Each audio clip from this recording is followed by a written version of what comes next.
Hello दोस्तों, स्वागत है एग्जाम ब्रदर्स में। तो कैसे हैं आप सभी।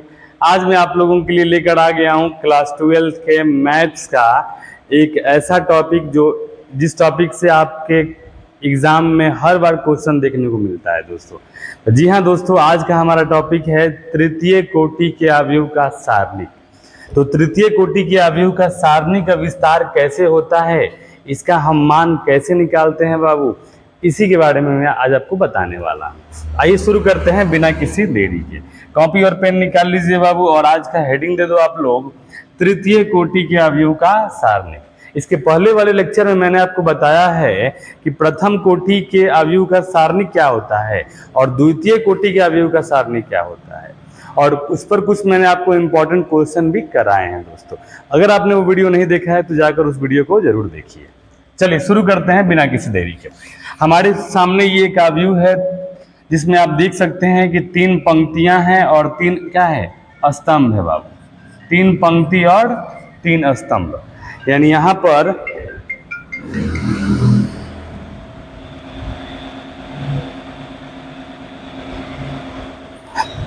देखिए, यहाँ पर 3 पंक्ति है और 3 क्या है बाबू, स्तंभ है, ठीक है ना। तो इसका मुझे क्या करना है, सारणिक निकालना है। तो सारणिक के लिए मैंने आपको बताया है कि इसको हम डिटर्मिनेंट ए कुछ इस तरह से लिखेंगे, और इसे हम लोग 2 लाइन के बीच लिखेंगे A11 A12, और ये हमारा हो जाएगा A13। ये बता दीजिए बाबू, ये हो जाएगा A21 A22 और ये 23। फिर हमारा ये हो जाएगा A31 A32 और ये हमारा हो जाएगा A33, ठीक है। अब यहाँ पे एक बात है, ये कहता है ना कि आप तृतीय कोटि का जो सारणिक है उसको 6 तरीका से विस्तार कर सकते हैं बाबू, ठीक है ना। देखिए, ये आपका हो गया बाबू R1, ये R1 यानी पहला पंक्ति। ये आपका हो गया बाबू, बोलिए क्या, R2, और ये हो गया R3। क्या हो गया जी, R3, ठीक है। यानी ये आपका R1 हो गया, R2 हो गया, R3 हो गया। ये आपका बोलिए क्या हो गया, C1, और ये पूरा हो गया C2, और ये पूरा हो गया आपका C3, ठीक है। तो मुझे यहाँ डिटर्मिनेंट ए का मान निकालना है बाबू, ठीक है ना। तो डिटर्मिनेंट ए का मान निकालने के लिए हम इसको 6 तरीका से विस्तार कर सकते हैं। आप यहाँ समझिएगा, ठीक है ना, कि डिटर्मिनेंट ए का मान निकालने के लिए हम या तो R1 के अनुदिश विस्तार करके बना सकते हैं, या फिर R2 के अनुदिश विस्तार करके बना सकते हैं, या फिर R3 के अनुदिश विस्तार करके बना सकते हैं, ठीक है बाबू। फिर आपका ये C1 के अनुदिश या C2 के अनुदिश या C3 के अनुदिश विस्तार करके बना सकते हैं, ठीक है बाबू। यानी आज मैं आप लोगों को बताने वाला हूं कि R1 के अनुदिश विस्तार कैसे होता है। तो सबसे पहले यहाँ लिखेंगे R1 के अनुदिश विस्तार करने पर, R1 के अनुदिश विस्तार करने पर, ठीक है। R1 के अनुदिश हमें विस्तार करना है, और विस्तार करके हमें क्या निकालना है बाबू, बता दो आप लोग मुझे। विस्तार करके मुझे निकालना है किसका मान, बोलिए, डिटर्मिनेंट ए का मान निकालना है बाबू। तो अब देखो, R1 के अनुदिश हम विस्तार कर रहे हैं, तो बोलिए R1 में कौन कौन अवयव है, A11 है, A12 है, A13 है। तो मुझे इन तीनों को लेना है बाबू। सबसे पहले हम बोलो किसको लेंगे, हम लेंगे A11 को। देखिए, जिस अवयव को हम ले रहे हैं ना बाबू, ठीक है ना, यहाँ पर देखिए अच्छे से, जिस अवयव के अनुदिश हम विस्तार कर रहे हैं उसके स्तंभ को गायब कर देना है और उसके पंक्ति को गायब कर देना है। तो सोचो, A11 को ले रहे हैं, तो अगर इसको हम गायब अगर करेंगे और इसको गायब करेंगे तो बचेगा क्या, बचेगा हमारा ये चारों बचेगा। तो इसको यहाँ पर ऐसे लिख देना है बाबू, यहाँ पर ऐसे सारणिक बना के देखिए, ये ले रहे हैं तो ये कैंसिल, ये कैंसिल, तो बचेगा हमारा ये चारों। कौन कौन बचेगा बोलिए आप लोग, बचेगा हमारा A22, और फिर बचेगा A23 A32, और फिर हमारा बचेगा A33 A33। क्लियर बाबू। लेकिन एक बात यहाँ पे है, अगर हम मान लीजिए अगर ये वाला ले रहे हैं, ठीक है ना, तो इसका स्थान देखो क्या है, इसका स्थान देखो, पहला पंक्ति पहला स्तंभ।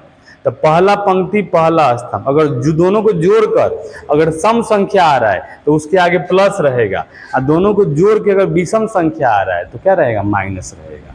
तो आप यहाँ देखो, अगर ये हम ये 1 1 ले रहे हैं, यानी पहला पंक्ति पहला स्तंभ, तो 1 1 2 यानी सम संख्या आ रहा है तो इसके आगे रहेगा प्लस। फिर बोलिए बाबू हम क्या लेने वाले हैं, अब A12 लेंगे, ठीक है ना। तो A12 यहाँ पर हम लेंगे A12। अब सवाल उठता है कि A12 के आगे क्या होगा भाई, तो A12 आप देखो किसका अवयव है, ये पहला पंक्ति का और दूसरा स्तंभ का। तो पहला पंक्ति दूसरा स्तंभ यानी 1 और 2 3 विषम संख्या आ गया, तो विषम संख्या के आगे क्या होता है माइनस, ठीक है। और उसके बाद क्या करना है कि हम A12 ले रहे हैं, तो A12 का स्तंभ को गायब कर दो और ये पंक्ति को गायब कर दो, यानी इसके स्तंभ को और इसके पंक्ति को गायब करेंगे तो बोलो क्या बचेगा, A21 A23 यहाँ बचेगा बाबू A21 A23। उसके बाद बताइए आप लोग, उसके बाद बचेगा हमारा A31 यानी ये हमारा हो जाएगा A31 और इनटू हमारा क्या बचेगा बाबू बोलिए A33। यहाँ पर जगह नहीं है, हम क्या लेंगे A13 लेंगे, ठीक है ना। यहाँ पे हम लिखते हैं बाबू A13। अब देखो 13 किसका अवयव बताइए आप लोग मुझे, ये आपका पहला पंक्ति तीसरा स्तंभ, तो पहला पंक्ति तीसरा स्तंभ जोड़ने पे क्या आ रहा है बोलिए 1 और 3 4 सम है कि विषम, तो सम है तो इसके आगे क्या रहेगा प्लस रहेगा। और फिर आप यहाँ देखो कि अगर हम ये ले रहे हैं तो इसका स्तंभ को गायब करना है और इसके पंक्ति को गायब करना है, तो कौन कौन बचेगा, ये चारों बचेगा A21 A22, तो ये हमारा हो जाएगा A21 A22। फिर बोलिए A31 और फिर A32। अब आप जिस तरह हल करते हैं वैसे आपको हल कर देना है, ठीक है ना। देखिए यहाँ पे ये हमारा हो जाएगा डिटर्मिनेंट A बराबर ये A11। और उसके बाद देखिए इसको हम लोग कैसे गुना करते हैं, पहले ऐसे गुना करते हैं, ठीक है ना। तो यहाँ अगर गुना करेंगे तो बाबू क्या मिलेगा बोलो A22 A33 माइनस, फिर बोलिए इसको हम गुना करेंगे तो क्या मिलेगा हमको A23 इंटू A32, ठीक है। फिर देखिए यहाँ पर माइनस ये हमारा क्या दिया है A12 दिया हुआ है, तो A12 और फिर ये हमारा द्वितीय कोटि का यहाँ पे क्या है अवयव है, सॉरी सारणिक है, तो इसे हम हल करेंगे। A21 में गुना होगा A33 से और माइनस फिर A23 में गुना होगा किससे बोलिए A31 से गुना होगा बाबू। क्लियर, समझ में आ रहा है ना जी।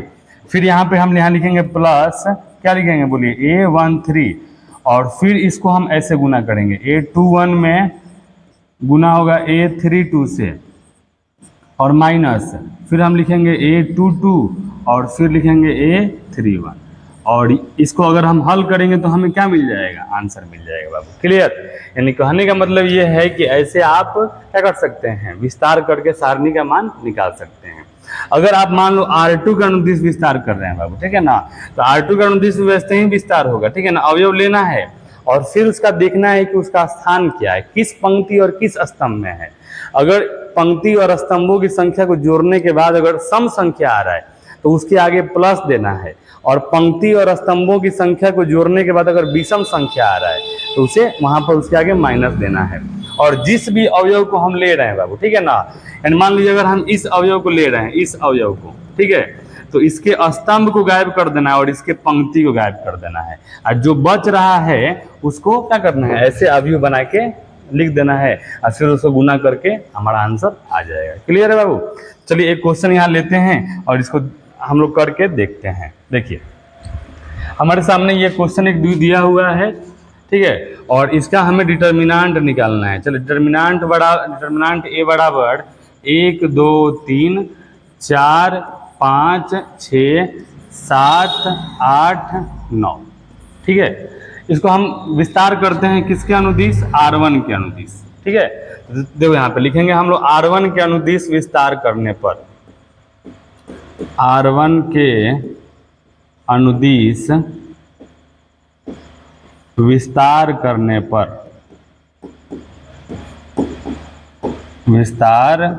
करने पर, ठीक है। चलिए डिटर्मिनेंट A बराबर, बोलिए बाबू, डिटर्मिनेंट A बराबर हमारा R1 के अनुदिश, तो वो R1 का पहला अवयव क्या है जी, R1 का हमारा 1 है, तो 1। अब देखो यहाँ 1 के आगे प्लस होगा कि माइनस होगा, तो 1 जो है वो पहला पंक्ति और पहला स्तंभ का अवयव है, तो इसके आगे प्लस होगा। अगर हम एक को ले रहे हैं बाबू तो एक का ये पंक्ति गायब स्तंभ गायब, कौन कौन बच रहा है जी? 5 6 8 9। तो यहाँ लिखेंगे 5 6 8 9। अब बोलिए एक के बाद क्या लेने वाले हैं? 2 लेने वाले हैं बाबू। 2 के आगे प्लस की माइनस? माइनस। क्यों भाई? क्योंकि ये पहले पंक्ति और दूसरे स्तंभ का अवयव है, तो पहले दूसरे यानी 1 2 3 विषम संख्या तो माइनस। 2 को ले रहे हैं बाबू बोलो तो यानी 2 का आपका पंक्ति गायब स्तंभ गायब, ये स्तंभ गायब और पंक्ति गायब। क्या बचेगा? 4 6 7 9। 4 6 7 9। ठीक है। अब हम लेंगे 3। क्या लेंगे बाबू? 3। क्लियर है ना जी? तो 3 को लेंगे तो बोलो 3 के आगे प्लस होगा कि माइनस होगा? तो देखो इसका स्थान क्या है? पहला पंक्ति तीसरा स्तंभ, पहला पंक्ति तीसरा स्तंभ। तो 1 का 3 4, 4 आपका सम संख्या है तो प्लस रहेगा इसके आगे। ठीक है। और 3 लिए हैं तो 3 का ये स्तंभ गायब और पंक्ति गायब। क्या बचेगा? 4 5 6 7 8। तो हमारा हो जाएगा 4 5 7 8। क्लियर। अब इसको हल कर देना है भाई, ज़्यादा लोड नहीं लेना। डिटर्मिनांट ए बराबर ये हमारा हो जाएगा 1। अब गुना कर दो, 9 5 45 और माइनस 8 6 48। ये हो जाएगा -2, 9 चौका 36 और 6 7 42 प्लस 3। बता दीजिए बाबू क्या हो जाएगा? 8 चौका 32 और 7 5 35। अगर हम इसको हल करेंगे थोड़ा सा आगे तो डिटर्मिनांट ए बराबर ये हमारा हो जाएगा 1 गुने, बोलिए क्या हो जाएगा? -3। फिर हो जाएगा -2 गुने -6, फिर हो जाएगा +3 गुने -3। अब इसको हल कर दो भाई, इसमें ज़्यादा लोड लेने की बात नहीं है। बोलो क्या हो जाएगा? डिटर्मिनांट ए बराबर हमारा हो जाएगा 1 में -3 से गुना करेंगे -3, फिर हो जाएगा माइनस माइनस प्लस, 6 दूनी हो जाएगा 12, फिर हो जाएगा तितेरी के -9। ठीक है। तो -9 -3 हो जाएगा -12, प्लस में हो जाएगा 12। यहाँ पर देखिए वो माइनस में वो प्लस में कट गया ना जी, ये हमारा आ गया 0 आंसर। क्या आ गया बाबू? 0 आंसर। यानी यहाँ पर इस सारणी का मान क्या आ गया? इस सारणी का मान आ गया 0। ये कोई जरूरी नहीं है कि आप R1 के अनुदिश में विस्तार करके बना सकते हैं, आप R2 के अनुदिश, R3 के अनुदिश, C1 के अनुदिश, C2 के अनुदिश, C3 के अनुदिश, किसी के अनुदिश आप विस्तार करके बनाओ, आंसर हमारा वही आने वाला है बाबू। आपको अगर विश्वास नहीं है तो चलिए इसी क्वेश्चन को मैं लेकर, ठीक है ना, किसी दूसरे का अनुदिश विस्तार करके आपको बताता हूं। चलिए यहाँ पर मैं इसी क्वेश्चन को ले रहा हूं दोस्तों। ठीक है। देखिए मान लो हमारा डिटर्मिनांट ए बराबर दिया है बाबू क्या? 1 2 3 4 5 6 7 8 9। आप ही लोग बता दो मैं किसके अनुदिश विस्तार करूं? बोलिए। चलो C2 के अनुदिश विस्तार करते हैं बाबू। ठीक है ना। यहाँ लिखेंगे C2 के अनुदिश विस्तार करने पर, C2 के अनुदिश विस्तार करने पर जो मैंने तरीका बताया है उसी तरीका को फॉलो करना है। ठीक है ना। C2 के अनुदिश विस्तार करने पर पहले आपको मालूम होना चाहिए C2 यहाँ पे है कौन भाई। तो देखो ये R1 है, ये R2 है, ये R3 है, ये C1 है, ये C2 है और ये C3 है। तो बोलो C2 कौन है बाबू? C2 का है 2 5 8 है। तो डिटर्मिनांट ए मुझे निकालना है तो सबसे पहले C2 के अनुदिश विस्तार कर रहे हैं तो C2 का अवयव क्या है? 2। तो 2 का स्थान पहले देखो क्या है 2 का स्थान। तो 2 है आपका पहला पंक्ति दूसरा स्तंभ। तो पहला पंक्ति दूसरा स्तंभ यानी पहला दूसरा 3, विषम संख्या आ गया माइनस देना है इसके आगे। अब 2 को लिए हैं तो 2 का स्तंभ गायब, अब पंक्ति गायब। क्या बचेगा? 4 6 7 9। 4 6 7 9। उसके बाद बोलो बाबू क्या लेंगे? 5 लेंगे। 5 के आगे प्लस की माइनस बता दो। तो 5 का देखो स्थान क्या है भाई? तो दूसरा पंक्ति है और दूसरा स्तंभ है। तो दूसरा पंक्ति दूसरा स्तंभ यानी 2 2 4, 4 है सम संख्या, इसके आगे प्लस रहेगा।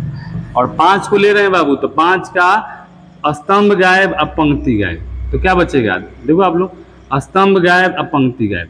तो हमारा 1 3 7 9, 1 3 7 9।